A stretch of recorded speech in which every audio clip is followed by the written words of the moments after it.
Përshëndetje, ja një modeli thjesht ushtrimi nga maturat shtetërore të viteve më parë. Atëherë vlera e 8 në fuqi 2 të tretat është e barabartë me 2, 4, 6 apo 8. Atëherë çfarë duhet të bëmë?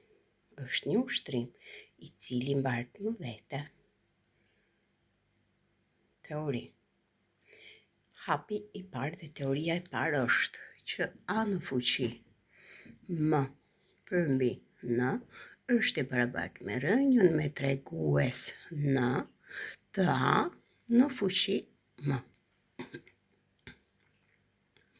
Si do ta mbani mend që n-ja është këtu, pra numri poshtë është këtu, duke fiksuar që rënja katrore e një numri a është e barabartë, pra këtu ka një dysh, a në fuqi 1/2. Pra ky dyshi këtu është këtu, do me thënë që n-ja është gjithmonë këtu. Pra kështu mund ta fiksoni dhe ta mbani mend të mirë. Atëherë kë numër kemi 8, 2 të tretat.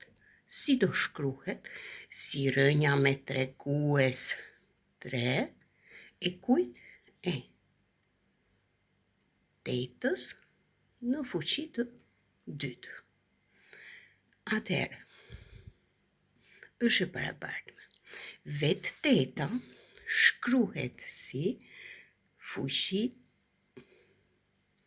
2 në fuqi të 3 dhe i gjitha në fuqi të 2.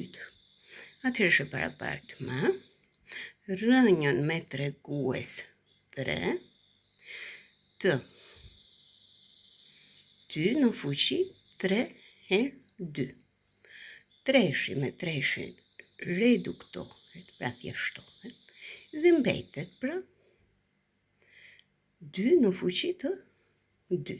Pra hikën rënja me tregues 3 me dyshin në fuqi të 3 dhe ngelet 2. Pra bëhet kështu. Rënja me tregues 3 e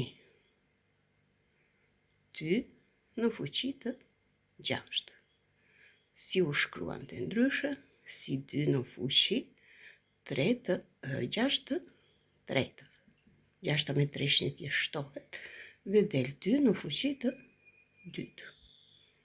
Pra 6 me 3 thjeshtohet, ngelet këtu një dysh. Pra 2 në fuqi të 2. 2 në fuqi të 2 bëjnë 4.